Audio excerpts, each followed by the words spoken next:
കഴിഞ്ഞ ദിവസം ഞാൻ പറയാനിടയായി, നമ്മുടെ സഭയുമായി നമുക്കറിയാം നമ്മുടെ പ്രിയ ജോൺ ബ്രദറിന്റെ വേർപാടുമായി നമ്മൾ സഭയായി നിന്ന സമയത്ത് ആ ശുശ്രൂഷകളെല്ലാം കഴിഞ്ഞ് ഭവനത്തിൽ തിരിച്ചെത്തിയപ്പോൾ അന്ന് എൻ്റെ മകൻ എഫ്രൈം എന്നോട് പറഞ്ഞൊരു കാര്യം, ഡാഡി ഹെവനിൽ പോകുമ്പോൾ ഞാൻ എന്ത് പറയും? അന്ന് റൂബിൻ അവിടെ നിന്ന് പറയുന്ന കാര്യം കേട്ടിട്ട് ഇദ്ദേഹം എന്നോട് വന്ന് ചോദിക്കുകയാണ്, ഡാഡി ഹെവനിൽ പോകുമ്പോൾ ഞാൻ എന്താണ് മൈക്കിൽ കൂടെ പറയേണ്ടത്? ഞാൻ പറഞ്ഞു, നീ പറ, നീ എന്ത് പറയും? Daddy is my hero, daddy എന്നെ സ്കൂളിൽ വിടാൻ പോകുന്നു. റൂബൻ പറഞ്ഞ പല വാക്കുകളും ഇദ്ദേഹം എന്ത് ചെയ്തു? ക്യാച്ച് ചെയ്തു. റൂബൻ അവിടെ പറഞ്ഞ പല വാക്കുകളും ഇദ്ദേഹം എന്നോട് റിപ്പീറ്റ് ചെയ്യാനിടയായി. അത് കഴിഞ്ഞിട്ട് ഇദ്ദേഹം പറഞ്ഞൊരു കാര്യം, ഡാഡിയും ഹെവനിൽ പോയി കഴിഞ്ഞ് മമ്മിയും ഹെവനിൽ പോയി കഴിഞ്ഞാൽ ഞങ്ങൾ എന്തു ചെയ്യും? ഞാൻ പറഞ്ഞു, നീ പറ, എന്തു ചെയ്യും? I will be sad. Okay, and then, but I will be all right. Are you sure you will be all right? Yes, God will do something. അവന്റെ വാക്കുകളാണ്. ഞാൻ എന്തോ കുഞ്ഞിന് ഫുഡ് കൊടുത്തോണ്ടിരുന്നപ്പോൾ അവൻ പറഞ്ഞ വാക്കാണ്, God will do something. ഇത് കേട്ടപ്പോൾ ഞാൻ സ്റ്റക്കായി പോയി. ഒരു സെക്കൻഡ് ഞാൻ ചിന്തിച്ച കാര്യം, ഒറ്റ ശുശ്രൂഷയിൽ ആദ്യമായിട്ടാണ് ഈ ഒരു രീതിയിൽ ഒരു ശുശ്രൂഷ അവൻ അറ്റൻഡ് ചെയ്യുന്നത്. പക്ഷെ ആ ശുശ്രൂഷയ്ക്കകത്ത് അവൻ ഒരു കാര്യം പിടികിട്ടി. ഒന്ന്, ജോൺ ബ്രദർ പോയിട്ടുള്ളത് എവിടോട്ടാണെന്ന് അറിയാമോ? സ്വർഗത്തിലോട്ടാണ്. ദൈവസന്നിധിയിലാണ് പോയിട്ടുള്ളതെന്നുള്ള കാര്യം, കാഴ്ചപ്പാട്, വെളിപ്പാട് ഒരു കുഞ്ഞിന് ദൈവം വെളിപ്പെടുത്തി കൊടുത്തു. രണ്ടാമത്തെ വിഷയം, ഇതിൽ അവന് ദുഃഖമുണ്ടെങ്കിലും അവന് മനസ്സിലാക്കിയ മറ്റൊരു കാര്യമുണ്ട്, ദൈവം എന്തെങ്കിലും ചെയ്തോളും. ഇതിന്റെ ഉത്തരവാദിത്വം എടുക്കേണ്ടത് ആരാണ്? ദൈവമാണ്. ഒരു കുഞ്ഞിന്, ഒരു 5 വയസ്സുള്ള ഒരു കുഞ്ഞിന്റെ അകത്ത് ദൈവം ആ പ്രകാശനം, ആ വെളിപ്പാടും നൽകിയിട്ടുണ്ടെങ്കിൽ അവൻ ഇത്രയും വർഷമായിട്ട് ദൈവത്തിന്റെ നന്മകൾ രുചിച്ചറിഞ്ഞ് അനുഭവിച്ച് ദൈവികമായ വാഗ്ദത്തങ്ങൾ കണ്ടും അറിഞ്ഞും മനസ്സിലാക്കിയും ജീവിതം മുമ്പോട്ട് യാത്ര ചെയ്യുന്ന ദൈവമക്കളെ, നമുക്ക് എത്രമാത്രം ധൈര്യമുണ്ടാകണം. അവൻ ദൈവം അറിയാതെ അല്ല എൻ്റെ ജീവിതത്തിൽ ഒന്നും സംഭവിക്കുന്നത്. ദൈവികമായ വലിയ ഒരു നിയന്ത്രണം എന്റെ ജീവിതത്തിൽ ഞാൻ കാണുന്നുണ്ട്. Praise the Lord. നേരോടെ നടക്കുന്നവർക്ക് ഒരു നന്മയും ദൈവം മുടക്കുകയില്ല. യഹോവയെ ആശ്രയിക്കുന്ന മനുഷ്യൻ ഭാഗ്യവാനാണ്. നമ്മുടെ കുഞ്ഞുങ്ങളെ നമ്മൾ മറ്റൊന്നും പഠിപ്പിച്ചില്ലെങ്കിലും, കീബോർഡ് പഠിപ്പിച്ചില്ലെങ്കിലും, ഗിറ്റാർ പഠിപ്പിച്ചില്ലെങ്കിലും, എക്സസൈസ്, സ്വിമ്മിങ്, ഇതൊന്നും പഠിപ്പിച്ചില്ലെങ്കിലും ഒറ്റ കാര്യം പഠിപ്പിച്ചാൽ മതി, മോനെ യഹോവയെ ആശ്രയിക്കണം. എല്ലാ കാലത്തും യഹോവയെ ആശ്രയിക്കണം. അവന്റെ ജീവിതം എല്ലാ മേഖലകളിലും അനുഗ്രഹിക്കപ്പെട്ട ശ്രേഷ്ഠമേറിയ ഒരു ജീവിതമായി മാറും. എന്താ കാരണം എന്നറിയുമോ? മനുഷ്യനെ ആശ്രയിക്കാനല്ല നമ്മൾ പഠിപ്പിച്ചത്. രഥങ്ങളെ ആശ്രയിക്കാനല്ല പഠിപ്പിച്ചത്. കുതിരകളിൽ ആശ്രയിക്കാനല്ല പഠിപ്പിച്ചത്. യഹോവയെ ആശ്രയിക്കുവാൻ നമ്മൾ പഠിപ്പിക്കാനിടയായി. Praise the Lord. ഇന്ന് ദൈവസന്നിധി നമ്മളായിരിക്കുമ്പോൾ നമ്മുടെ ചിന്തകളെ നമുക്ക് പുറപ്പാട് പുസ്തകം 3-ാം അധ്യായത്തിലേക്ക് തിരിക്കാം. Book of exodus, chapter number 3, 2-ാം വാക്യം. അവിടെ യഹോവയുടെ ദൂതൻ ഒരു മുൾപ്പടർപ്പിന്റെ നടുവിൽ നിന്ന് അഗ്നിജ്വാലയിൽ അവന് പ്രത്യക്ഷനായി. അവൻ നോക്കിയാറെ മുൾപ്പടർപ്പ് തീ പിടിച്ച് കത്തുന്നതും മുൾപ്പടർപ്പ് വെന്തു പോകാതിരിക്കുന്നതും കണ്ടു. മുൾപ്പടർപ്പ് വെന്തു പോകാതിരിക്കുന്ന ഈ വലിയ കാഴ്ച എന്തെന്ന് ഞാൻ ചെന്ന് നോക്കട്ടെ എന്ന് മോശ പറഞ്ഞു. ഞാൻ ചെന്ന് നോക്കട്ടെ എന്ന് മോശ പറഞ്ഞു. നമുക്കറിയാം, ഇസ്രായേൽ എന്ന് പറയുന്ന ആ വലിയ ജനത്തിന്, ഇസ്രായേൽ എന്ന് പറയുന്ന രാജ്യത്തിന് തന്നെ മോശ എന്ന് പറയുന്നത് വലിയൊരു പബ്ലിക് ഫിഗർ ആണ്. വലിയൊരു ഫിഗറായിട്ട് അദ്ദേഹം നിൽക്കുന്നത്. അബ്രഹാമിനേക്കാൾ, ദാവീദിനേക്കാൾ ഒത്തിരി അധികം റെസ്പെക്റ്റും ശ്രേഷ്ഠതയുമാണ് യഹൂദന്മാർ മോശയ്ക്ക് നൽകുന്നത്. ഈ മോശയുടെ ജീവിതത്തിൽ ദൈവം പ്രത്യക്ഷപ്പെട്ട് ഒരു പേഴ്സണൽ എൻകൗണ്ടർ ഉണ്ടായപ്പോൾ ആ ഭാഗമാണ് നമ്മളിപ്പോൾ വായിച്ചത്. മുൾപ്പടർപ്പ് കത്തുന്നു. എന്നാൽ മോശയുടെ ശ്രദ്ധ പിടിച്ചെടുത്ത വിഷയം മുൾപ്പടർപ്പ് കത്തുന്നതല്ല. ഇത് കത്തുന്നുണ്ടെങ്കിലും ഈ മുൾപ്പടർപ്പ് ചാരമായി പോകുന്നില്ല. ഇത് കത്തി എരിഞ്ഞു പോകുന്നില്ല. ഇത് കത്തി ജ്വലിച്ചുകൊണ്ടിരിക്കുകയാണ്. ദൈവത്തിന്റെ തീയുടെ ഒരു പ്രത്യേകതയുണ്ട്. ഈ തീ ഞാനും നിങ്ങളും ചാരമായി പോകത്തില്ല. ഈ തീയുടെ ഒരു പ്രത്യേകത എന്താണെന്നറിയാമോ? ഈ തീ നമുക്ക് ഭയങ്കര വേദന ഉണ്ടാക്കും. ഈ തീ വലിയ ശോധനയാണെന്ന് തോന്നിയാലും ഈ തീയുടെ ഒരു പ്രത്യേകത, ഇതിലൂടെ ഞാൻ ജ്വലിച്ചാണ് പുറത്തേക്ക് വരുന്നത്. ഞാൻ കത്തിച്ചാമ്പലാകത്തില്ലെന്ന് ഇന്ന് വിശ്വാസത്തോടെ പറ. ഞാൻ അനുഭവിക്കുന്ന ഏത് അനുഭവമായിക്കോട്ടെ, ഞാൻ കടന്നു പോകുന്ന ഏത് പ്രശ്ന സങ്കീർണമായ സാഹചര്യങ്ങളായിക്കോട്ടെ, എന്റെ ദൈവം എന്നെ ആമേൻ ചാരമാകുവാൻ അനുവദിക്കത്തില്ല. ഞാൻ കൺസ്യൂമായി പോകുവാൻ അവൻ അനുവദിക്കത്തില്ല. ഞാൻ ഇതിൽ നിന്ന് പുറത്തേക്ക് വരുന്ന ഒരു ദിവസമുണ്ട്. മോശയുടെ അപ്പനും അമ്മയെ കുറിച്ച് നമ്മൾ പഠിക്കാതെ മോശയെ കുറിച്ച് പഠിക്കാൻ കഴിയുകയില്ല. മോശയുടെ പിതാവിന്റെ പേരാണ് അമ്രാം, മോശയുടെ മാതാവിന്റെ പേരാണ് ജോക്കെബേൽ. ഈ രണ്ട് പ്രിയപ്പെട്ടവരുടെയും പ്രത്യേകത ദൈവികമായ വാഗ്ദത്തത്തിന് വേണ്ടി കാത്തിരുന്ന ഒരു അപ്പനും അമ്മയുമാണ്. വർഷങ്ങളായി ദൈവം നൽകിയിരിക്കുന്ന വാഗ്ദത്തങ്ങളെ മുറുകെ പിടിക്കുന്ന ഒരു മാതാവ്, അതിനെ മുറുകെ പിടിക്കുന്ന ഒരു പിതാവ്. എന്നെ കേൾക്കുന്ന ആരെങ്കിലും ഉണ്ടോ? വർഷങ്ങളായി എന്നാൽ ഇന്നും പിടിച്ചു വെക്കുന്ന, ഇന്നും മുറുകെ പിടിച്ചിട്ടുള്ള ചില വാഗ്ദത്തങ്ങൾക്ക് വേണ്ടി രാത്രിയാമങ്ങളിൽ കരയുന്ന ആരെങ്കിലും ഉണ്ടെങ്കിൽ ഞാൻ പറയട്ടെ, വർഷം എത്ര എടുത്താലും ദൈവം പറഞ്ഞിട്ടുള്ള സകല വാഗ്ദത്തങ്ങളും ദൈവം നിവർത്തിച്ചിരിക്കും. നമുക്കറിയാം, ആ കാലഘട്ടങ്ങളിൽ എബ്രായ പശ്ചാത്തലം എടുത്ത് പഠിച്ചാൽ എല്ലാ കാലഘട്ടങ്ങളിലും അവരൊരു കുഞ്ഞ് ജനിക്കുമ്പോൾ അവർക്കൊരു പേര് കൊടുക്കുമ്പോൾ നമ്മളെ പോലെ ചുമ്മാ മനസ്സിൽ തോന്നുന്ന പേര് കൊടുക്കുകയില്ല. എല്ലാ പേരിനും അർത്ഥമുണ്ടായിരിക്കും. അമ്രാം എന്ന വാക്കിന് അർത്ഥമുണ്ട്. അമ്രാം എന്ന വാക്കിന്റെ അർത്ഥം യഹോവ ജനത്തെ ഉയർത്തും. യഹോവ ജനത്തെ ഉയർത്തും. മറ്റൊരർത്ഥം, യഹോവ ജനത്തിലൂടെ എന്നെ ഉയർത്തും. പുരുഷാരത്തിലൂടെ, അവൻ ജനത്തിലൂടെ, അവൻ ദൈവികമായ ജനത്തിന്റെ നടുവിൽ ദൈവം എന്നെ ഉയർത്തും. അതാണ് അമ്രാം എന്ന പദത്തിന്റെ അർത്ഥം. എന്നാൽ യോക്കെബേദ് എന്ന വാക്കിന്റെ അർത്ഥം യഹോവ എന്റെ മഹത്വം. അർത്ഥം എന്താണെന്നറിയാമോ? യഹോവയുടെ മഹത്വം എപ്പോഴാണോ ഇറങ്ങുന്നത് അപ്പോഴേ എനിക്കും നിങ്ങൾക്കും ഉയരുവാൻ കഴിയുകയുള്ളൂ. എന്റെയും നിങ്ങളുടെയും ഉയർച്ച ഇരിക്കുന്നത് നമ്മുടെ കഴിവിലല്ല, നമ്മുടെ പ്രാപ്തിയിലല്ല, നമ്മുടെ യോഗ്യതയിലല്ല, നമ്മുടെ കുടുംബ പേരിലല്ല ഇരിക്കുന്നത്. പ്രത്യുത എന്തിനാ ഇരിക്കുന്നത്? ദൈവികമായ മഹത്വത്തിനായി ഇരിക്കുന്നത്. അതുകൊണ്ട് ഞാനും നിങ്ങളും കാത്തിരിക്കേണ്ടതും കാംക്ഷിക്കേണ്ടതും യാചിക്കേണ്ടതും പ്രാർത്ഥിക്കേണ്ടതും ദൈവ മഹത്വം ഒന്ന് ഇറങ്ങുവാൻ വേണ്ടിയാണ്. എപ്പോൾ ദൈവ മഹത്വം ഇറങ്ങുമോ അവൻ ദൈവം എന്നെ ഉയർത്തുവാനിടയായി തീരും. അവൻ ഉയർച്ചയ്ക്ക് വേണ്ടി ഞാൻ പ്രാർത്ഥിക്കണ്ട, ഉയർച്ചയ്ക്ക് വേണ്ടി ഞാൻ കരയണ്ട. പിന്നെ എന്തിനു വേണ്ടിയാ കരയേണ്ടത്? മഹത്വം ഒന്ന് ഇറങ്ങാൻ വേണ്ടി പ്രാർത്ഥിച്ചാൽ മതി. അവൻ ഏത് സഭയിലാണോ മഹത്വം ഇറങ്ങുന്നത്, ഏത് കുടുംബത്തിലാണോ മഹത്വം ഇറങ്ങുന്നത്, ആ കുടുംബം, ആ സഭ നശിച്ചു പോയതായിട്ട് ചരിത്രം പഠിപ്പിക്കുന്നില്ല. പ്രത്യുത പഠിപ്പിക്കുന്നത് ആ രാജ്യം വളരാനിടയായി, ആ സഭ വളരുവാനിടയായി, ആ കുടുംബം അനുഗ്രഹിക്കപ്പെടാൻ ഇടയായി. എന്താ കാരണം? ദൈവം മഹത്വം നിറഞ്ഞു നിൽക്കുകയായിരുന്നു. ഈ പേരുകൾക്ക് ഇങ്ങനെയുള്ള നല്ല അർത്ഥം മാത്രമല്ല, ഈ പേരുകൾ ഒരു പ്രവചനമായിരുന്നു, ഒരു പ്രവചന ശബ്ദമായിരുന്നു. എന്താ പ്രവചന ശബ്ദം? വർഷങ്ങൾക്ക് ശേഷം, 400 സംവത്സരത്തിന്റെ ഈ അടിമത്തത്തിന് ശേഷം എന്താ സംഭവിക്കുന്നത്? ദൈവത്തിന്റെ മഹത്വം ഇറങ്ങും. ഒരുവനെ ദൈവം ഉയർത്തുവാനിടയായി തീരും. എന്നെ കേൾക്കുന്ന ആരെങ്കിലും ഉണ്ടോ?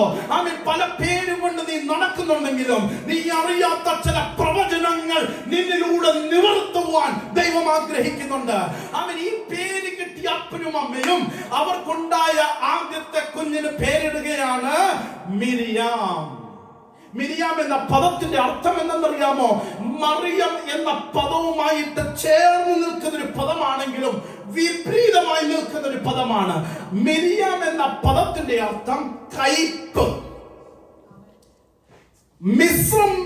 മിസ്ര രാജ്യത്തിന്റെ അടിമത്വം, ഈജിപ്ഷ്യൻ സ്ലേവറിക്കകത്ത് കടന്ന് ആ അടിമത്തത്തിൽ ജനിച്ച കുഞ്ഞിനെ നോക്കി അവർക്ക് വേറെ ഒരു പേരും വിളിക്കാൻ തോന്നിയില്ല.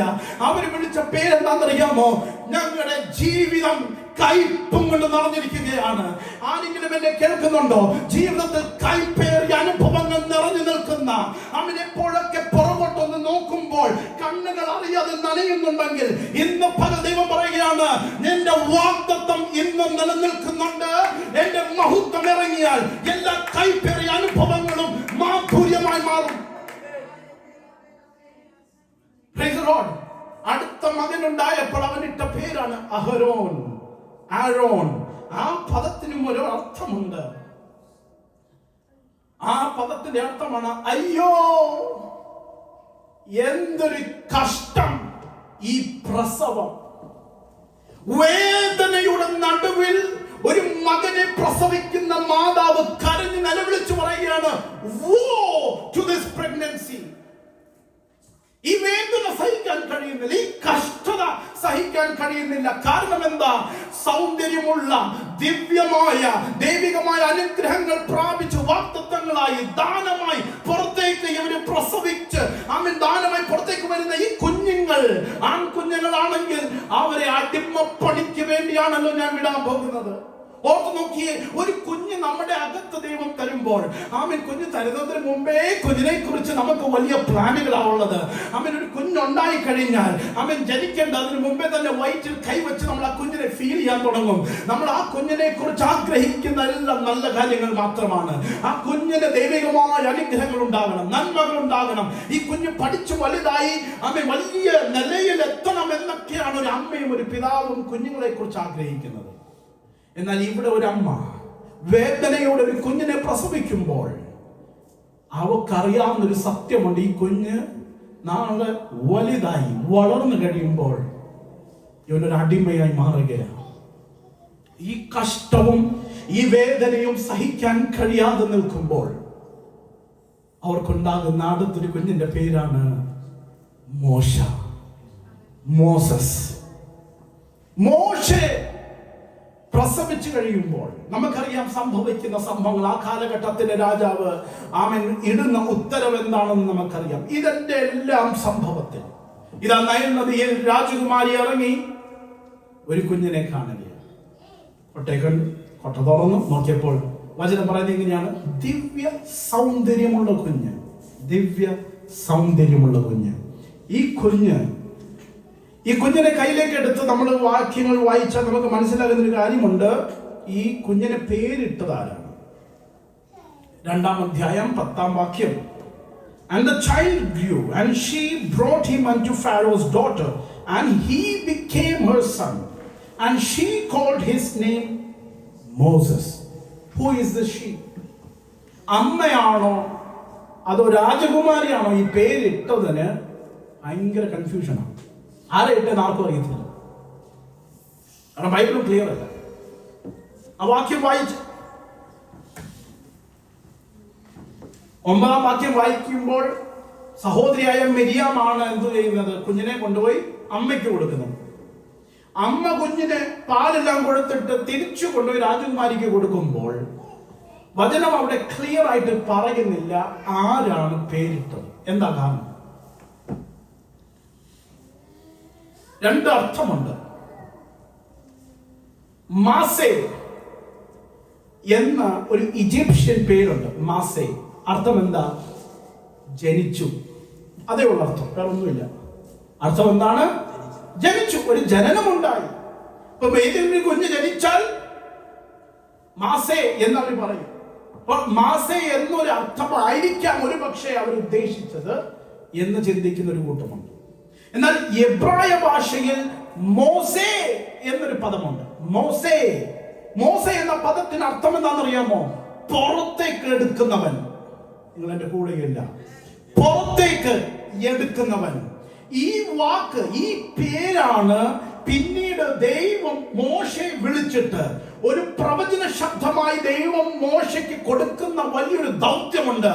ഞാൻ നിന്നെ തെരഞ്ഞെടുത്തത് എന്തിനാണെന്നറിയാമോ? അടിമത്തത്തിനകത്ത് കിടക്കുന്ന ജനത്തെ പുറത്തേക്ക് എടുക്കുവാൻ. ആ മോസേ എന്ന പദത്തിന്റെ നിവർത്തീകരണമാണ് 3-ാം അധ്യായത്തിന്റെ അവസാനം വന്ന് കിടക്കുന്നത്. ഇന്നെന്റെ കൂടെ ആരെങ്കിലും ഉണ്ടോ? നമ്മുടെയൊക്കെ പേര് വീണത് ചുമ്മാതൊന്നുമല്ല. നമുക്ക് വേണ്ടി പ്രാർത്ഥിച്ച ചില പിതാവും മാതാവും ഉണ്ട്. നമുക്ക് വേണ്ടി കണ്ണുനീരൊഴുക്കിയ ഒരു സഭയുണ്ട്. അങ്ങനെയാണെങ്കിൽ എന്റെ ജീവിതത്തിൽ നടക്കുന്ന എല്ലാ സംഭവങ്ങളും ദൈവികമായ പ്ലാനും ദൈവികമായ എനിക്കകത്ത് നിൽക്കുന്ന കാര്യമാണ്.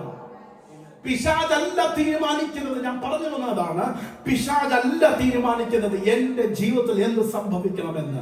ഒരുപക്ഷെ ഞാൻ പോയ സ്കൂൾ വേറെ ആരെങ്കിലും ആയിരിക്കാം സെലക്ട് ചെയ്തത്. ഞാൻ എവിടെ പഠിക്കണം, ആരുടെ കൂടെ പഠിക്കണം, അവൻ ഏത് സബ്ജക്ട് എടുക്കണം, ഇതൊക്കെ തീരുമാനിച്ച പലരും ഉണ്ടായിരിക്കാം നമ്മുടെ ചിന്തയിൽ. പക്ഷെ അവരാരുമല്ല ചിന്തിച്ചെടുത്തത്. അവർക്കൊക്കെ മുമ്പാകെ എന്റെ ദൈവം നമുക്ക് വേണ്ടി ചിന്തിച്ചു, കരുതി. അതാണ് സംഭവിക്കുന്നത്. അവൻ പലരും പറയാറുണ്ട്, അയ്യോ എനിക്ക് നേഴ്സ് ഒന്നും ആവണ്ടായിരുന്നു, എനിക്ക് BSc എടുക്കണ്ടായിരുന്നു, അവര് നിർബന്ധിച്ചോണ്ടാ ഞാൻ എടുത്തത്. ആരും നിർബന്ധിച്ചോണ്ടല്ല, ദൈവത്തിന്റെ പ്ലാൻ ഉള്ളത് കൊണ്ടാണ് നീ അതെടുത്തത്. അയ്യോ എനിക്ക് UK വരണ്ടായിരുന്നു, പക്ഷെ വന്നു. എന്തുകൊണ്ടാണെന്നറിയാമോ? ദൈവത്തിന്റെ പ്ലാനിലായതുകൊണ്ട്. ഇന്ന് പറ, എല്ലാത്തിന്റെയും മീതെ ദൈവത്തിന്റെ പ്ലാനാണ് ദൈവം എസ്റ്റാബ്ലിഷ് ചെയ്യുന്നത്. അത് നടന്നില്ല, ഇത് നടന്നില്ല, അങ്ങനെ നടന്നത് അതൊക്കെ വിട്. ആ സംസാരം നമ്മുടെ അല്ല കേട്ടോ. വിശ്വാസിയുടെ സംസാരം ദൈവം അറിയാതെ ഒന്നും സംഭവിക്കുകയില്ല.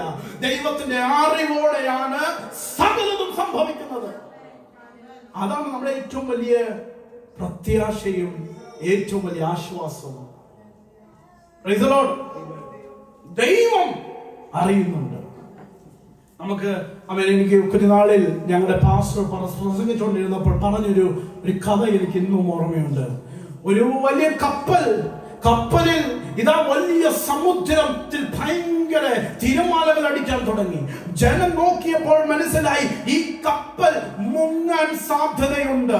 ഈ കപ്പലിന്റെ അവസ്ഥയും കണ്ട് സാഹചര്യങ്ങളും അറ്റ്മോസ്ഫിയറും എല്ലാം കണ്ടിട്ട് ജനം ഓരോ ദൈവങ്ങളെ വിളിച്ച് കരയാൻ തുടങ്ങി, നിലവിളിക്കുവാൻ തുടങ്ങി. എല്ലാവരും ഭയങ്കരമായിട്ട് കരയുക. ഫോൺ എടുത്ത് വിളിക്കാൻ നോക്കുന്നു, നെറ്റ്വർക്ക് ഒന്നും കിട്ടുന്നില്ല, എന്ത് ചെയ്യണമെന്ന് മനസ്സിലാകുന്നില്ല. അതിന്റെ ഇടയിൽ നോക്കിയപ്പോൾ ഇതാ ഒരു കൊച്ചു കുഞ്ഞ് ഇരുന്ന് സാൻഡ്വിച്ച് കഴിച്ചോണ്ടിരിക്കുകയാണ്. മറ്റെല്ലാവരും ഭ്രാന്തന്മാരെ പോലെ വെപ്രാളവും വൈഭ്രാന്തിയും കാണിക്കുമ്പോൾ ഇതാ ഒരു കുഞ്ഞ് അടങ്ങിയിരുന്ന് സാൻഡ്വിച്ച് കഴിക്കുന്നു. ഒരു പ്രായമുള്ളൊരു പിതാവ് ആ കുഞ്ഞിനെ തട്ടിട്ട് ചോദിച്ചു, മോളെ നിനക്ക് പേടിയൊന്നുമില്ലേ? ഇത് നോക്ക്, തിരമാലകൾ അടിച്ചുരിയുകയാണ്, അവൻ കപ്പലിന് നേരെ ഇതാ ഈശാനമൂലൻ അടിക്കുകയാണ്, എന്താ നിനക്കൊരു ഭയമില്ലേ? കുഞ്ഞ് പറഞ്ഞു, അവൻ നിങ്ങൾ പേടിക്കുന്നത് എന്തുകൊണ്ടാണെന്നറിയാമോ? നിങ്ങൾക്കറിയത്തില്ല ഈ കപ്പൽ ഓടിക്കുന്നത് ആരാണെന്ന്. ഈ കപ്പൽ ഓടിക്കുന്ന കപ്പിത്താൻ അതെന്റെ അപ്പനാണ്. ആ അപ്പൻ അറിയാം, അപ്പന്റെ മോളും ഈ കപ്പലിനകത്തുണ്ടെന്ന്. ഇന്ന് വിശ്വാസത്തോടെ പറ, എന്റെ ജീവിതത്തെ നിയന്ത്രിക്കുന്നത് ആരാണെന്ന് എനിക്കറിയാം. എന്റെ ദൈവം അറിയാതെ എന്റെ ജീവിതത്തിൽ ഒന്നും സംഭവിക്കത്തില്ല. ഞാൻ നിങ്ങളെ വെറും പുഷ് ചെയ്യാൻ പറയുന്ന വാക്കല്ല. യേശു കർത്താവ് പറഞ്ഞത് ഇങ്ങനെയാണ്, നിന്റെ തലയുടെ മുടിയിൽ ഒരെണ്ണമെങ്കിലും താഴെ വീഴണമെങ്കിൽ സ്വർഗത്തിലിരിക്കുന്ന അപ്പൻ അറിയാതെ നടക്കത്തില്ല. അതുകൊണ്ട് നിങ്ങൾക്ക് നേരെ വരുന്ന എല്ലാ ഭീഷണിയും, നിങ്ങൾക്ക് നേരെ വരുന്ന എല്ലാ വെല്ലുവിളിയും, നിങ്ങളെ നോക്കി ചിരിക്കുന്ന, കളിയാക്കുന്ന, അട്ടഹസിക്കുന്ന എല്ലാ വ്യക്തികളെ നോക്കി പറയണം, എന്റെ ദൈവം അറിയാതെ എന്റെ ജീവിതത്തിൽ ഒന്നും സംഭവിക്കത്തില്ല. എന്തൊക്കെ പറഞ്ഞാലും നീ വിചാരിച്ചത് കൊണ്ടോ നീ എനിക്കിട്ട് പണി തന്നതുകൊണ്ടോ ഒന്നുമല്ല എന്റെ ജീവിതത്തിൽ ഇത് സംഭവിക്കുന്നത്. എന്റെ ദൈവം അറിഞ്ഞുകൊണ്ടാണ്.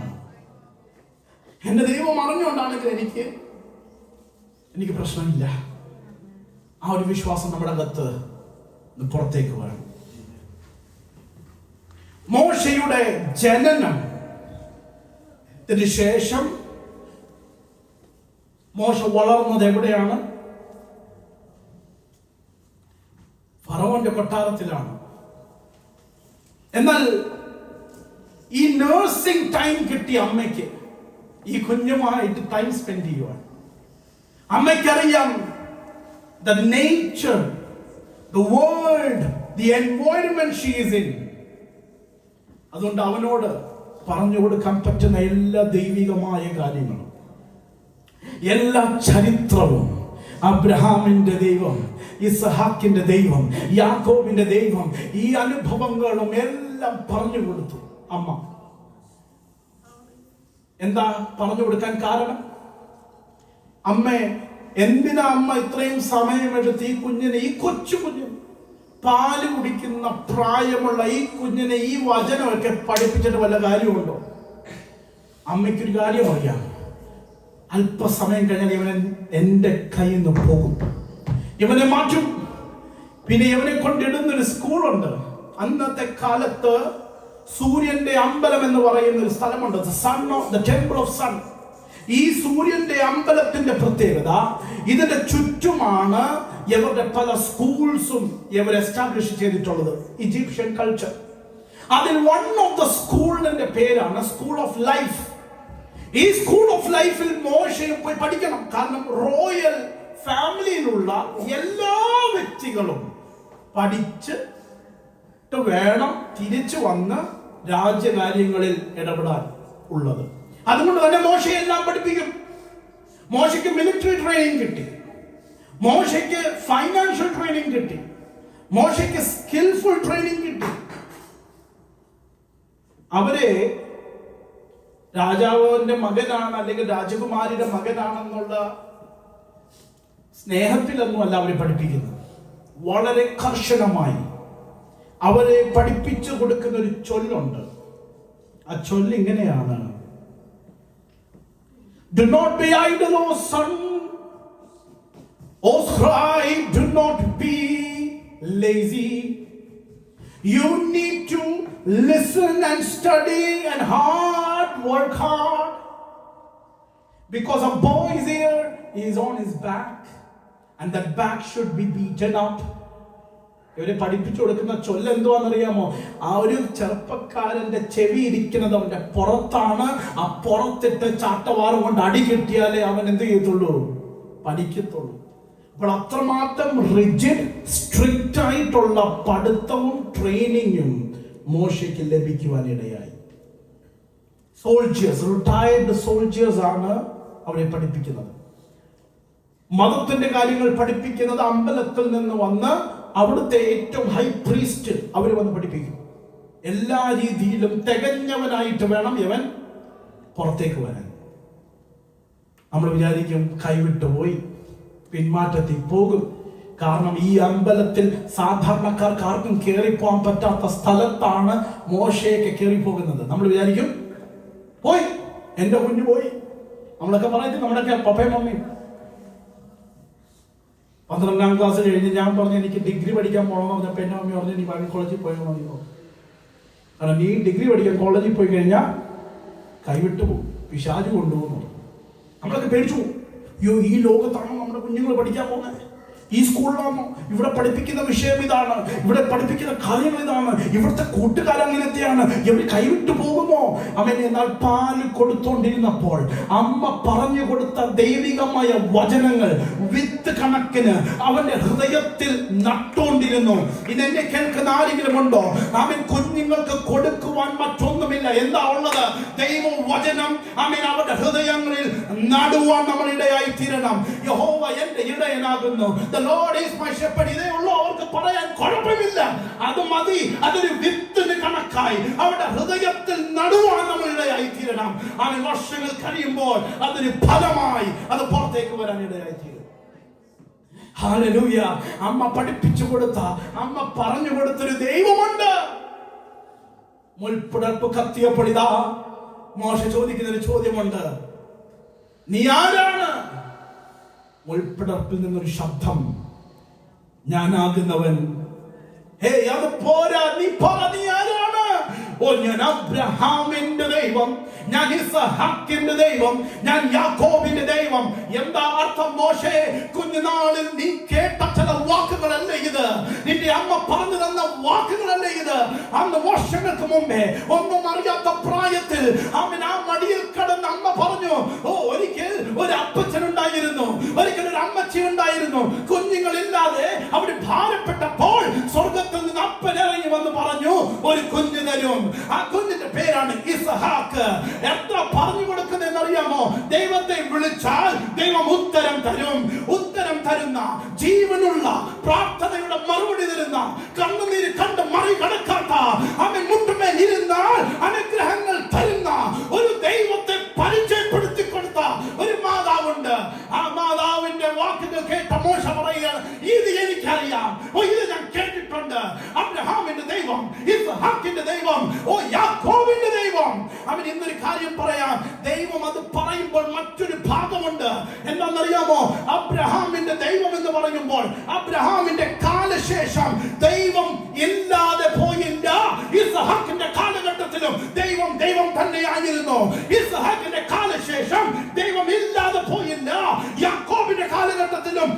ദൈവം തന്നെയായിരുന്നു. അതുകൊണ്ട് ദൈവം പറയുന്നേ, ഞാനാകുന്നവൻ ഞാനാകുന്നു.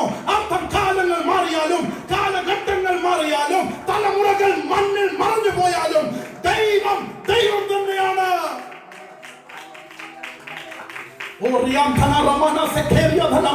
ഒരു ചരിത്രത്തിനും ഒതുക്കാൻ കഴിയാത്ത രീതിയിൽ, ഒരു കല്ലറയ്ക്കും പിടിച്ചു വെക്കാൻ കഴിയാത്ത രീതിയിൽ ഇന്നും ജീവിക്കുന്ന ഒരുവനുണ്ടെങ്കിൽ അത് ഞാനും നിങ്ങളും സേവിക്കുന്ന യേശു ക്രിസ്തുവാണ്.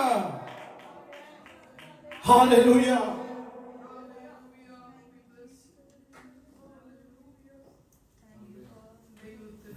ആ രീതിയിലുള്ള ട്രെയിനിങ് ഒക്കെ കിട്ടിയപ്പോൾ ഫറവോൻ വിചാരിച്ചു കാണും, യവൻ എനിക്കൊരു അസറ്റായി മാറും. കാരണം മോശ മിടുക്കനായിരുന്നു. കാരണം ദൈവം കൂടെ ഉണ്ടായിരുന്നു. ദൈവം കൂടെ ഉണ്ടോ? എത്ര ടഫ് ആയാലും you will fly, you will have colorful marks. എന്റെ കൂടെ ഉണ്ടോ? എത്ര വിഷയം ടഫായാലും, എത്ര ജോലി ബുദ്ധിമുട്ടുള്ളതായിരിക്കും, അങ്ങനെ നിങ്ങൾ പറയോ പാസ്റ്റർ എനിക്ക് ഇതൊന്നും പറ്റത്തില്ല കേട്ടോ, ഇതെനിക്ക് ബുദ്ധിമുട്ടുള്ള കാര്യമാണ്, ഇതൊന്നും എനിക്ക് ചെയ്യാൻ പറ്റത്തില്ല. പക്ഷെ ദൈവം പറയുകയാണ്, does not matter, ഞാൻ കൂടെ ഉണ്ടെങ്കിൽ ആമേൻ, മീൻ പിടിക്കുന്നവരെ ഞാൻ പ്രാസംഗികനാക്കിയവനാ. എന്റെ കൂടെ ഉണ്ടോ? കഴിവില്ലാത്തവർക്ക് കഴിവ് ദൈവം തരുന്നത്. നിങ്ങൾ പറയോ പാസ്റ്റർ എനിക്ക് ബാങ്ക് 6ഉം ബാങ്ക് 7ഉം ആവാൻ പറ്റത്തില്ല. ആമേൻ, ഇതാക്കുന്നത് മനുഷ്യനല്ല, ദൈവമാണ്. ദൈവം കൂടെ ഉണ്ടെങ്കിൽ ആമേൻ. ഫറവോൻ വിചാരിച്ചു, മോശ വളർന്നു വരുന്നത് കണ്ടപ്പോൾ, ഓരോ എക്സാമിനേഷൻ കഴിഞ്ഞ് ഓരോ റിവ്യൂവും ഫീഡ്ബാക്കും കിട്ടുമ്പോൾ ആമേൻ മോശയെ കുറിച്ച് കേട്ടിട്ട് ഫറവോനും രാജകുമാരിയും ഒക്കെ വിചാരിച്ചു, ഓ നമ്മുടെ രാജ്യത്തിന്റെ ഭാവി ആമേൻ നല്ല കരങ്ങളിലാണ്, നമ്മൾ നല്ല ഇൻവെസ്റ്റ്മെന്റ് ചെയ്തിട്ടുള്ളത്. എന്നാൽ അവർ അറിയാത്തൊരു കാര്യമുണ്ട്, ഈ ഇൻവെസ്റ്റ്മെന്റ് ചെയ്തത് എവരല്ല, ആമേൻ സ്വർഗത്തിന്റെ ദൈവമാണ്. അവർക്കല്ല അസറ്റ്, അത് സ്വർഗത്തിന്റെ അസറ്റാണ്. നമ്മുടെ കുഞ്ഞുങ്ങളെ നോക്കി പറയണം, ഈ ലോകത്തിന്റെ അസറ്റല്ല, ദൈവസഭയുടെ അസറ്റാണ് നമ്മുടെ കുഞ്ഞുങ്ങൾ. ആമേൻ.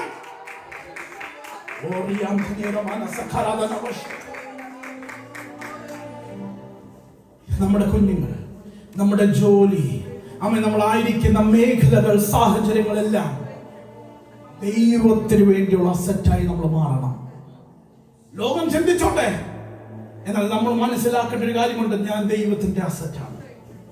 നമ്മൾ ആരും ദൈവത്തിന് ഒരു ലയബിലിറ്റി ആയി മാറല്ല, ദൈവത്തിന് നമ്മളെല്ലാവരും ഒരു അസറ്റായി മാറണം. ദൈവം നമ്മളെ കുറിച്ച് ആഗ്രഹിക്കുന്നതാണ്.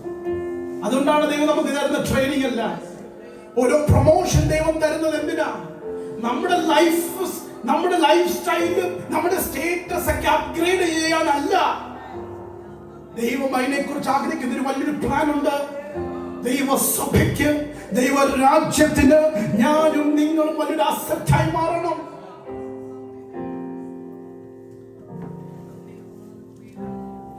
ദൈവത്തിന്റെ കൂടെ നടക്കുന്ന എല്ലാ വ്യക്തികൾക്കും ഒരു മരുഭൂമിയുടെ യാത്രയുണ്ട്. ഹോരേബിലേക്കാണ് മോശ ആടുകളുമായി ചെന്ന് എത്തുന്നത്. ഹോരേബ് എന്ന വാക്കിന്റെ അർത്ഥം തന്നെ വരണ്ട അവസ്ഥ എന്ന, ഡെസോലേറ്റ് ആ വാക്കിന്റെ അർത്ഥം. ഹോരേബിലേക്ക് നടന്നു കയറുന്ന ഒരു മോശ, ആടുകളെ കൊണ്ട് യാത്ര ചെയ്യുന്ന ഒരു ഇടയൻ പോകേണ്ടത് പച്ചപ്പുള്ള സ്ഥലത്തേക്കല്ലേ?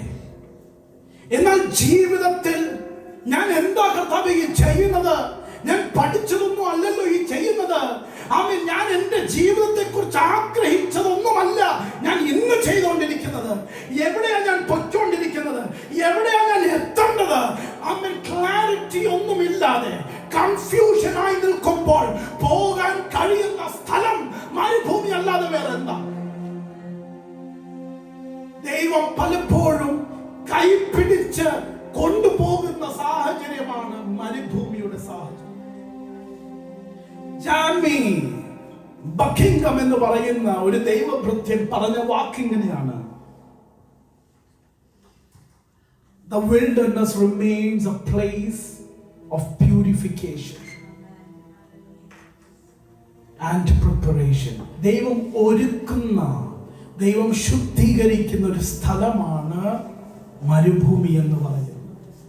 ദൈവത്താൽ ഉപയോഗിക്കപ്പെടുന്ന എല്ലാ ദൈവഭൃത്യന്മാരും ഈ മരുഭൂമിയുടെ അവസ്ഥയിലൂടെ കടന്നു പോകും. എന്നാൽ ഇതിന്റെ പ്രത്യേകത എന്താണെന്നറിയാമോ? മരുഭൂമി വേദനജനകമാണ്. മരുഭൂമിയിൽ വരണ്ട ഡ്രൈ ബാരൻനെസ് ഉണ്ട്, ഉണങ്ങിയ അവസ്ഥകളാണ്. എന്നാൽ ഇതിന്റെ എല്ലാം പ്രത്യേകത എന്താണെന്നറിയാമോ? ഈ മരുഭൂമിയിലും ദൈവമുണ്ട്. ഈ മരുഭൂമിയിലും ദൈവമുണ്ട്. ഈ ഏകാന്തതയിലും ദൈവമുണ്ട്.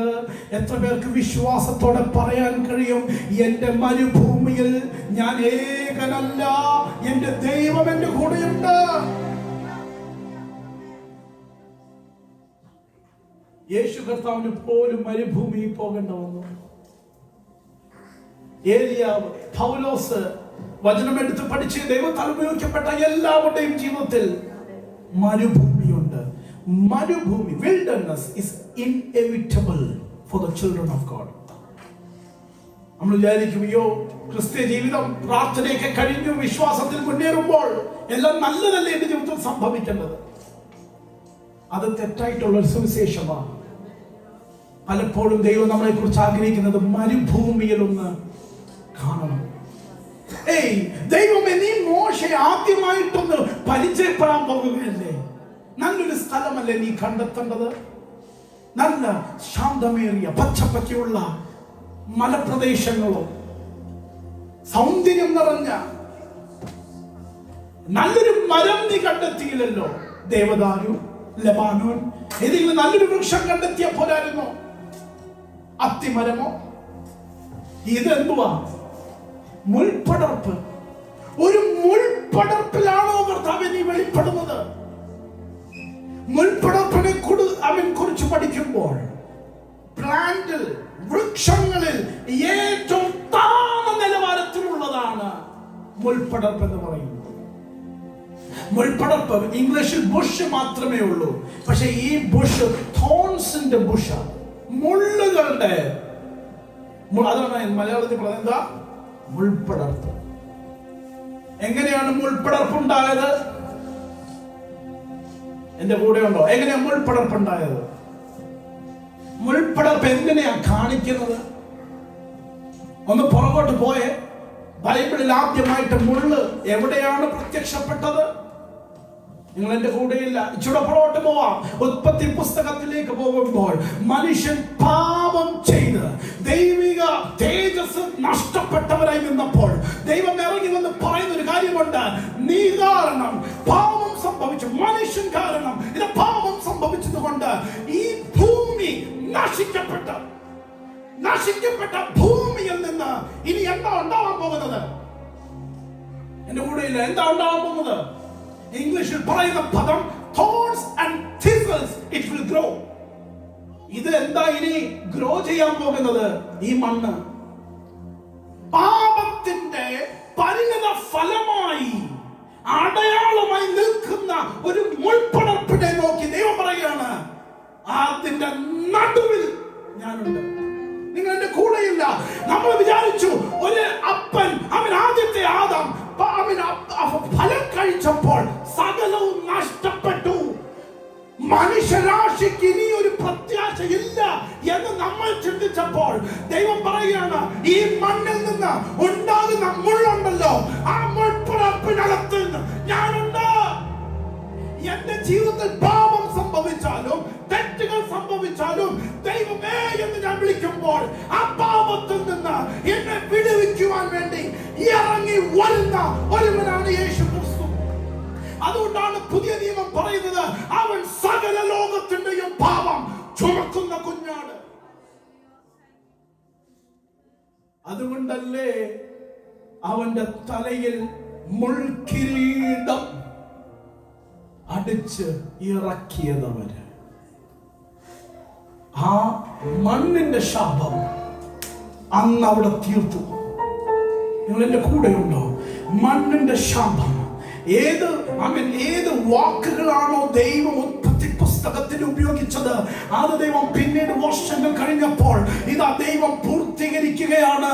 ആ ശാപവും ഈ ക്രൂശ് മരണത്തോടെ അവസാനിച്ചിരിക്കുന്നു. ആമേൻ. യെശയ്യാവ് അതുകൊണ്ട് എഴുതുമ്പോൾ പറയുന്നത്, അവന്റെ ആദി പിണരാൽ നമുക്ക് സൗഖ്യം വന്നിരിക്കുന്നു. നമുക്ക് സൗഖ്യം വന്നിരിക്കുന്നു. ഈ മുൾപ്പടർപ്പിലൂടെ ദൈവം സംസാരിക്കുകയാണ്.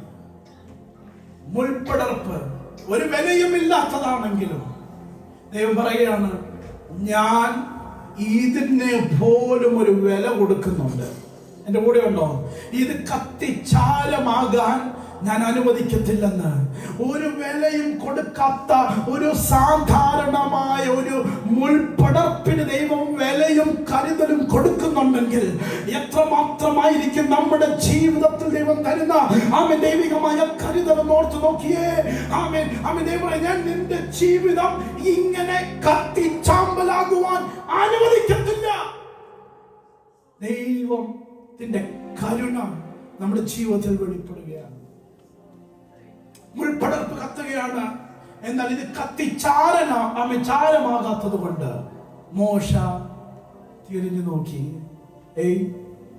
മോശ തിരിഞ്ഞു നോക്കി. ഒന്നെന്റെ കൂടെ പറഞ്ഞേ, മോശ തിരിഞ്ഞു നോക്കി. ആദ്യം കണ്ടു, കത്തുന്നുണ്ടെന്ന് കണ്ടു. പക്ഷേ തീയുടെ അനുഭവം മോശ കണ്ടു. ദൈവത്തെ കണ്ടോ? ഇല്ല. എന്റെ കൂടെ ഉണ്ടോ? തീയെ കണ്ടു. തീയുടെ സ്മെല്ല് മോശ സ്മെല്ല് ചെയ്തു. മോശയ്ക്ക് തീയുടെ ചൂട് ഫീൽ ചെയ്തു. പക്ഷെ ദൈവത്തെ കണ്ടോ ഇതുവരെ? ഇല്ല. എന്നാൽ എപ്പോഴാ കണ്ടെന്നറിയാമോ? ഇത് ചാരമാകില്ലല്ലോ, ഇത് കത്തിച്ചാരമാകുന്നില്ലല്ലോ എന്ന് പറഞ്ഞാണ് അടുത്തേക്ക് പോകുന്നത്. നിങ്ങളുടെ ജീവിതത്തിലെ പ്രശ്നങ്ങൾ കാണുമ്പോൾ ലോകത്തിന് പ്രശ്നങ്ങൾ കാണാം. നിങ്ങളുടെ ജീവിതത്തിൽ നഷ്ടം സംഭവിക്കുമ്പോൾ ലോകത്തിന് ആ നഷ്ടം കാണാം. എന്നാൽ ആ നഷ്ടങ്ങളും ആ തീയും കണ്ടിട്ട് നീ കത്തിച്ചാമ്പലാകുന്നില്ലല്ലോ എന്നോർക്കുമ്പോൾ അത് ദൈവത്തെ കാണും. എന്റെ കൂടെയുണ്ടോ? എന്റെ കൂടെയുണ്ടോ? ജോലി നഷ്ടപ്പെട്ടാലും, പ്രശ്നങ്ങൾ വന്നാലും, പ്രിയപ്പെട്ടവർ മാറിപ്പോയാലും, ഇവൻ വീണ് പോയിട്ടില്ലല്ലോ, ഇവൻ തളർന്നു പോയിട്ടില്ലല്ലോ, ഇവൻ കത്തിച്ചാമ്പലായിട്ടില്ലല്ലോ. ഏത് ദൈവമായത്? പ്രശ്നങ്ങളിൽ വീണ് പോകാത്തവനെ നോക്കുമ്പോൾ ജനം കാണുന്നത് പ്രശ്നത്തെയല്ല, ദൈവത്തെ കാണും. ആരെങ്കിലും ചോദിക്കുമോ നിങ്ങളോട്, നീ എന്താ ഇതുവരെ കത്തിച്ചാമ്പലാകാത്തത്? നീ എന്താ വീഴാത്തത്? നീ എന്താ മടുത്തു പോകാത്തത്? നീ എന്താ തളർന്നു പോകാത്തത്? പറയണം, എന്നിലൂടെ ജനത്തിന് ദൈവത്തെ കാണണം. വീണ് പോകാൻ എളുപ്പമാ, നെഗറ്റീവ് പറയാൻ എളുപ്പമാ, നാശത്തിന്റെ വാക്കുകൾ, അയ്യോ കഷ്ടം കഷ്ടം പറയുവാൻ എളുപ്പമാ, തകർന്ന തരിപ്പണ ജീവിതം ജീവിപ്പാൻ എളുപ്പമാണ്. എന്നാൽ എഴുന്നേറ്റ് നിന്ന് സകലതും നഷ്ടപ്പെട്ടെന്ന് ചിന്തിച്ചിട്ടും പിന്നെയും എഴുന്നേറ്റ് നിന്ന് എന്നിലൂടെ ആരെങ്കിലും ദൈവത്തെ കാണട്ടെ, എന്നിലൂടെ കത്തിച്ചൊലിക്കുന്ന ആ ദൈവത്തിന്റെ സാന്നിധ്യത്തെ ആരെങ്കിലും അനുഭവിക്കട്ടെ എന്ന് ആഗ്രഹമുള്ള ദൈവത്തിന്റെ മക്കൾ, വിശ്വാസി ജനം ഒരു സൈന്യമായി എഴുന്നേറ്റ് നിൽക്കാനിടയായി തീരും. നിങ്ങൾ എഴുന്നേറ്റ് നിൽക്കുന്ന കണ്ടിട്ട് പലരും ചിന്തിക്കും നിങ്ങളുടെ ജീവിതത്തിൽ പ്രശ്നമൊന്നുമില്ലെന്ന്. പക്ഷെ നിങ്ങൾക്കറിയാം നിങ്ങൾ എങ്ങനെ എഴുന്നേറ്റ് നിൽക്കുന്നേ എന്ന്. നിങ്ങൾ എഴുന്നേറ്റ് നിൽക്കുന്നതിന്റെ കാരണം വേറെയൊന്നും അല്ല കേട്ടോ. ഈഗോയല്ല, അഹങ്കാരമല്ല, ജാടയല്ല. നിങ്ങൾ ഇങ്ങനെ നിൽക്കുന്നത് എന്നിലൂടെ ദൈവത്തെ ജനം കാണണം. ഞാൻ തളർന്നു പോകുന്നവനായിട്ടല്ല, ഞാൻ വീണു പോകുന്നവനായിട്ടല്ല. എന്നിലൂടെ ദൈവികമായ തേജസ് വെളിപ്പെടണം. ഞാൻ കത്തുന്നുണ്ടെങ്കിലും ചാരമാകുന്നില്ല.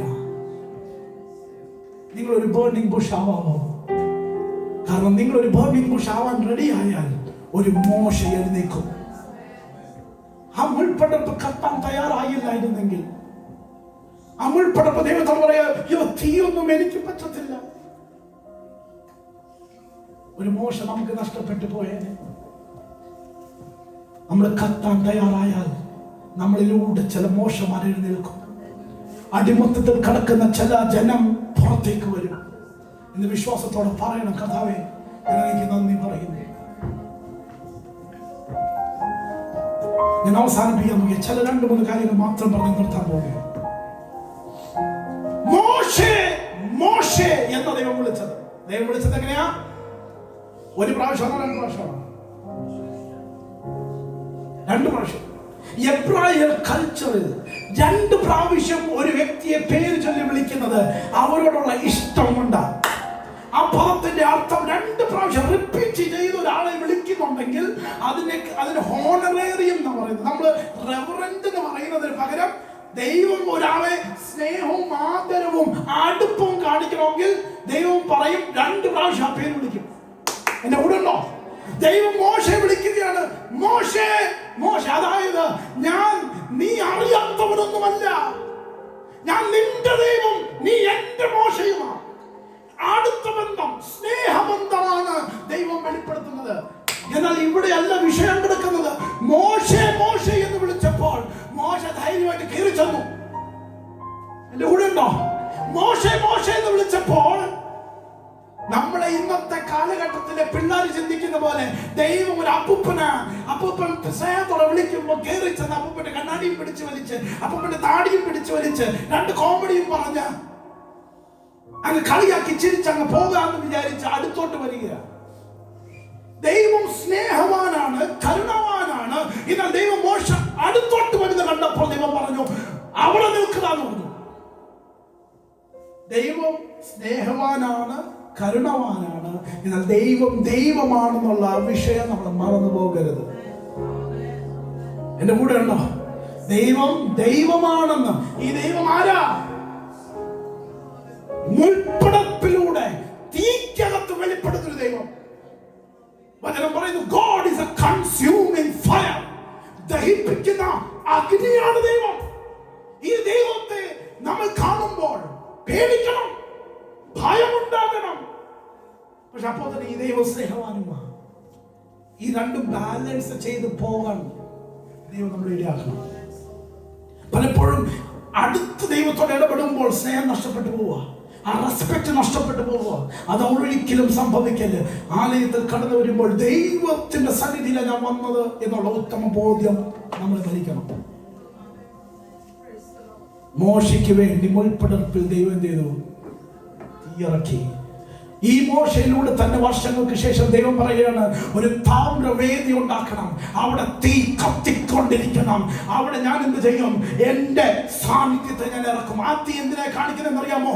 പാപത്തിൽ നിന്നൊരു വിടുതലുണ്ട്. മോശയ്ക്ക് വേണ്ടി കത്തിയ തീ നിയോഗത്തിന്റെ തീയാണെങ്കിൽ വർഷങ്ങൾക്ക് ശേഷം ഇതാ കൂടാരത്തിൽ, വലിയ കൂടാരത്തിൽ ഒരു തീ കത്തും. അതെന്തിനു വേണ്ടിയാണെന്നറിയാമോ? നിന്റെയും എന്റെയും പാപത്തിന് വേണ്ടി ഒരു വിടുതലുണ്ട് എന്ന് ചൂണ്ടിക്കാണിക്കുവാൻ വേണ്ടിയുള്ള ഒരു തീ കത്തും. വർഷങ്ങൾക്ക് ശേഷം ഇതാ ഏലിയാവ് കർമ്മേൽ പർവ്വതത്തിൽ കയറുമ്പോൾ ഒരു തീ ഇറങ്ങുകയാണ്. ആ തീ എന്തിനു വേണ്ടിയാണെന്ന് അറിയാമോ? ജീവനുള്ള ദൈവമുണ്ട് എന്ന് കാണിക്കുന്ന ഒരു തീ ഇറങ്ങുകയാണ്. വർഷങ്ങൾക്ക് ശേഷം ഇതാ പിന്നെ ഒരു തീ ഇറങ്ങുകയാണ്. പെന്തക്കോസ്ത് നാൾ വന്നപ്പോൾ അവന് 120 പേരുടെ നാമമേൽ തീ വന്നിറങ്ങി. അവൻ എന്താണെന്നറിയാമോ? തീ അവന്റെ മേൽ വന്നിറങ്ങി. വചനം പറയുന്നു, തീ അവരുടെ മേൽ വന്നിറങ്ങി. ഇന്ന് ഞാൻ പറയട്ടെ, ദൈവസന്നിധിയിൽ കാത്തിരിക്കുന്ന ദൈവജനമേ, തീ നിങ്ങളുടെ മേലല്ല, ഏതോ ഒരു മുൾപ്പടപ്പിലല്ല, നിങ്ങളുടെ ഹൃദയത്തിലാണ് കത്തിക്കൊണ്ടിരിക്കുന്നത്. ആമേൻ. കടന്നു വരാം. മുൾപ്പടപ്പ് കത്തുകയാണ്. മോശയെ വിളിച്ചു. മോശ നടന്ന് കയറി വരാൻ തുടങ്ങിയപ്പോൾ ദൈവം പറഞ്ഞു, നിന്റെ കാലിൽ കിടക്കുന്ന ചെരുപ്പ്. എന്താണ് ഈ പ്രശ്നം? കാലിന്റെ ചെരുപ്പ്. നമ്മളൊക്കെ പല പ്രസംഗം കേട്ടിട്ടുണ്ടെന്ന് എനിക്കറിയാം. ഇന്നത്തെ കാലഘട്ടത്തിൽ പറഞ്ഞാൽ, ഞാൻ നിങ്ങളുടെ വീട്ടിലോട്ട് വന്നാൽ ഒരു വെള്ള കാർപ്പറ്റ് നിങ്ങളുടെ വീട്ടിലുണ്ടെങ്കിൽ ഞാൻ ഷൂ ഇട്ടുകൊണ്ട് എനിക്ക് വരാൻ പറ്റുമോ? നിങ്ങൾ എന്നെ ഓടിക്കും. ഞാൻ ഷൂ എന്ത് ചെയ്യണം? വെള്ളി തന്നെ ഊരിയിടണം. കാരണം ആ സ്ഥലത്തിന്റെ പ്രിപ്പറേഷൻ, ആ സ്ഥലത്തിന്റെ വിശുദ്ധി ഒക്കെ ഞാൻ മനസ്സിലാക്കി വേണം അകത്തോട്ട് കയറാൻ. പക്ഷെ ഇവിടെ നോക്കിയേ, ഇത് ഏത് സ്ഥലമാണ്? ഇവിടെ വെള്ളക്കാർപ്പിട്ടുണ്ടോ? ഇതൊരു മരുഭൂമിയല്ലേ? എവന്റെ കാലിൽ മണ്ണ്, എവന്റെ ചെരുപ്പിൽ മണ്ണാന്നല്ലേ നമ്മളൊക്കെ ചിന്തിക്കുന്നേ? ഇവിടെ എന്തോ ഉള്ളത്? ഹോരേബ് മരുഭൂമിയിൽ എന്തോ ഉള്ളത് താഴെ കല്ലും മണ്ണുമല്ലേ ഉള്ളൂ. പിന്നെ എന്തിനാ കർത്താവ് ഇവനോട് ചെരുപ്പൂരാൻ പറഞ്ഞേ? ഐസക്കെ, എന്തിനാ ചെരുപ്പൂരാൻ പറഞ്ഞേ? ഈ ചെരുപ്പിന്റെ പരിപാടി എന്തുവാ കർത്താവേ എന്ന് ചോദിക്കുമ്പോൾ നമുക്ക് മനസ്സിലാകുന്ന ഒരു കാര്യമുണ്ട്. റൂത്തിന്റെ പുസ്തകം എടുത്ത് പഠിക്കുമ്പോൾ റൂത്തിന് വേണ്ടി ഇതാ വീണ്ടെടുപ്പുകാരനായ ബോവസ് എഴുന്നേറ്റ് നിന്നിട്ട് പറയുകയാണ്, ആമേൻ, നിന്റെ സകല കടങ്ങളും ഇതാ ഞാൻ വീട്ടി. എങ്ങനെയാ വീട്ടിൽ നിന്നറിയാമോ? കാലിന്റെ ചെരുപ്പെടുത്തിട്ട് പറയുകയാണ്, സകലതും ആമേൻ ഓണർഷിപ്പ് കൈമാറി. ഇനി നിനക്കൊരു കടവുമില്ല. ആമേൻ, ആ കാലഘട്ടത്തിൽ ഒരു ട്രാൻസാക്ഷൻ നടക്കുമ്പോൾ ആമേൻ ആർക്കാണോ ഓണർഷിപ്പ് പോകുന്നത് ആ വ്യക്തി കാലിന്റെ ചെരുപ്പൂരി കാണിക്കും. ഓണർഷിപ്പ് ഇനി മുതൽ. അതുകൊണ്ടാണ് ദൈവം യോശുവയോട് പറഞ്ഞൊരു കാര്യമുണ്ട്, നീ കാല് വെക്കുന്ന എല്ലാ ഭൂമിയും അത് ഞാൻ നിനക്ക് തരികയാണ്.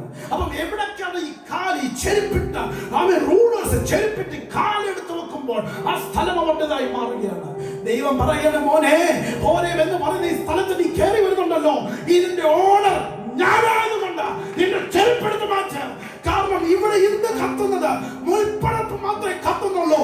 എന്നാൽ ഇത് എന്റെ സ്ഥലമായതുകൊണ്ട് വർഷങ്ങൾക്ക് ശേഷം സീനായി പർവ്വതത്തിൽ എന്റെ തീ വന്നിറങ്ങും.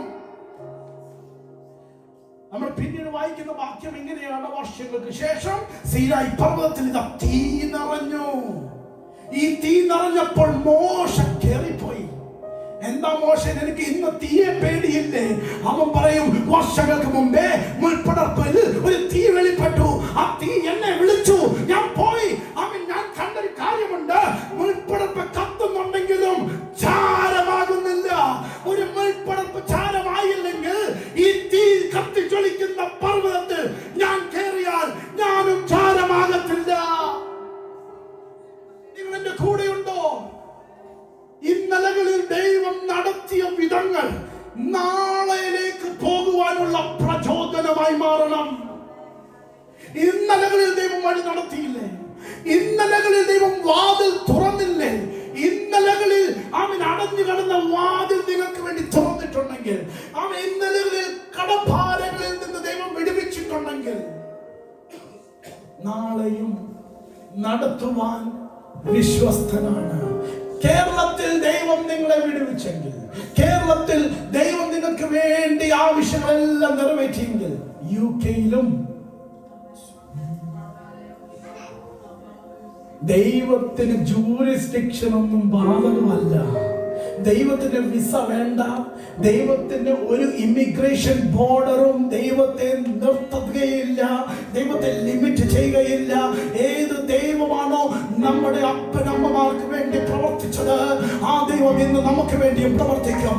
അബ്രഹാമിന്റെ ദൈവം, ഇസ്ഹാക്കിന്റെ ദൈവം, യാക്കോബിന്റെ ദൈവം, തലമുറയായ ദൈവം എനിക്കും നിങ്ങൾക്ക് വേണ്ടി എന്നും പ്രവർത്തിക്കുന്ന ദൈവമാണ്. ഒരു നിമിഷം കണ്ണുകളെ ദൈവസന്നിധിയിൽ അടച്ചാൽ ഈ നിൽക്കുന്ന ഭൂമി വിശുദ്ധ ഭൂമി ആയതുകൊണ്ട്, I am the owner of this place. I want you to take off your sandals. ഇന്ന് അധികാരത്തിന്റെ ചെരുപ്പ് ഊരി ദൈവത്തിന് കൊടുക്കാമോ? ഞാൻ എന്തൊക്കെയോ വലിയ സംഭവമാണ് എന്നുള്ള ചിന്തകളൊക്കെ ഒന്ന് എടുത്ത് ദൈവത്തിന് കൊടുക്കാമോ? എന്നിട്ട് പറയാമോ, God, I submit myself. And I want you to be the owner. I want you to be the leader. Because the real leadership begins with surrender. Real leadership begins with submissiveness. അതുകൊണ്ടാണ് 1 പത്രോസിന്റെ ലേഖനം 5-ാം അധ്യായം 6-ാം വാക്യം പറയുന്നത്, humble yourself under the mighty hand of God that he may exalt you in due time. തക്ക സമയത്ത് അവൻ ഉയർത്തേണ്ടതിന് അവന്റെ കരങ്ങളിൽ എന്ത് ചെയ്യണം? താഴ്ന്നിരിക്കണം. ഒന്ന് താഴാൻ തയ്യാറാണോ? ദൈവം ഉയർത്തുവാൻ തയ്യാറാണ്. കത്തിജ്വലിക്കുന്ന മുൾപ്പടർപ്പ് ചാരമാകുന്നില്ല. കണ്ണുകൾ അടയ്ക്കാം, ഒരു വാക്ക് പ്രാർത്ഥിക്കാം. കർത്താവേ, അങ്ങയുടെ സന്നിധിയിൽ കടന്നു വരും. ഞങ്ങളുടെ ജീവിതം ഒരു മുൾപ്പടർപ്പിന് തുല്യമാണ്. പല തീയും ഞങ്ങളുടെ ജീവിതത്തിൽ നീ അയച്ചിട്ടുണ്ട്. എന്നാൽ ഒരു കാര്യം ഞങ്ങൾക്കറിയാം, ഞങ്ങൾ ചാരമായി പോവുകയില്ല. കാരണം മുൾപ്പടർപ്പിലൂടെ സംസാരിച്ചത് പിശാചല്ല, ദൈവമാണ്. ദൈവത്തിന്റെ സാന്നിധ്യം ഉണ്ടായിരുന്നു മുൾപടർപ്പിൽ. എൻ്റെ ജീവിതത്തിലും ദൈവ സാന്നിധ്യം വെളിപ്പെടണം. അങ്ങ് ചെയ്യാൻ പോകുന്ന എല്ലാ കൃപകൾക്കായി നന്ദി. യേശുവിൻ നാമത്തിൽ തന്നെ ആമേൻ.